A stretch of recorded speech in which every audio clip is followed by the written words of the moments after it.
Dorothy let Button-Bright wind up the clockwork in the Copper Man this morning, his thinking machine first, then his speech, and finally his action, so he would doubtless run perfectly until they had reached the Emerald City. The Copper Man and the Tin Man were good friends, and not so much alike as you might think, for one was alive and the other moved by means of machinery. One was tall and angular, and the other short and round. You could love the Tin Woodman because he had a fine nature, kindly and simple. But the Machine Man you could only admire without loving, since to love such a thing as he was impossible as to love a sewing machine or an automobile. Yet Tick-Tock was popular with the people of Oz because he was so trustworthy, reliable, and true. He was sure to do exactly what he was wound up to do at all times and in all circumstances. Perhaps it is better to be a machine that does its duty than a flesh-and-blood person who will not, for a dead truth is better than a live falsehood.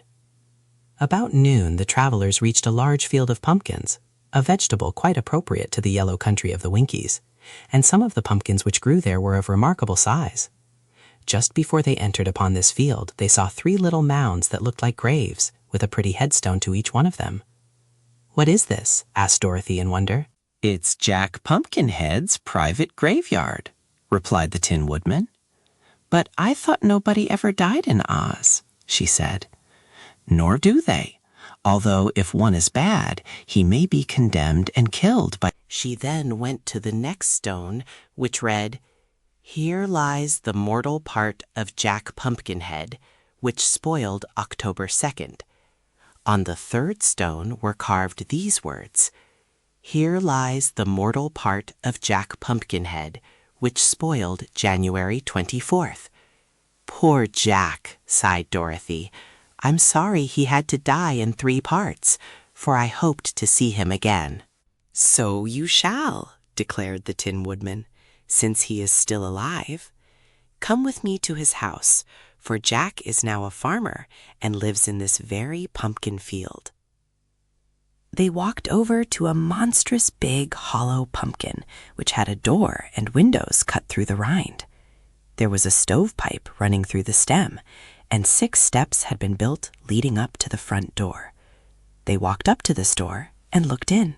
Seated on a bench was a man, clothed in a spotted shirt, a red vest, and faded blue trousers, whose body was merely sticks of wood, jointed clumsily together.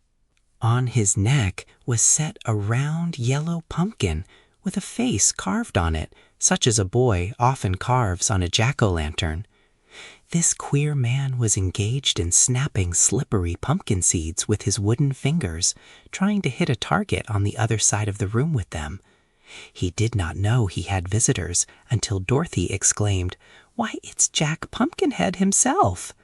He turned and saw them, and at once came forward to greet the little Cantus girl and Nick Chopper, and to be introduced to their new friends.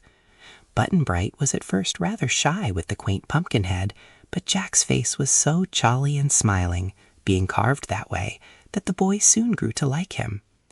"I thought a while ago that you were buried in 3 parts," said Dorothy, "but now I see you're just the same as ever." "Not quite the same, my dear, for my mouth is a little more one-sided than it used to be, but pretty nearly the same. I've a new head, and this is the 4th one I've owned since Ozma first made me and brought me to life by sprinkling me with the magic powder." "What became of the other heads, Jack?" "They spoiled, and I buried them, for they were not even fit for pies.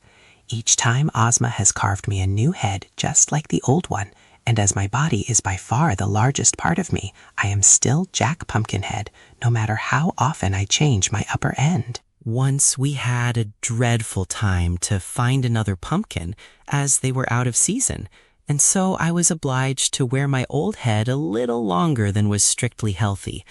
But after this sad experience, I resolved to raise pumpkins myself, so as never to be caught again without one handy, and now I have this fine field that you see before you. Some grow pretty big, too big to be used for heads, so I dug out this one and use it for a house." "Isn't it damp?" asked Dorothy.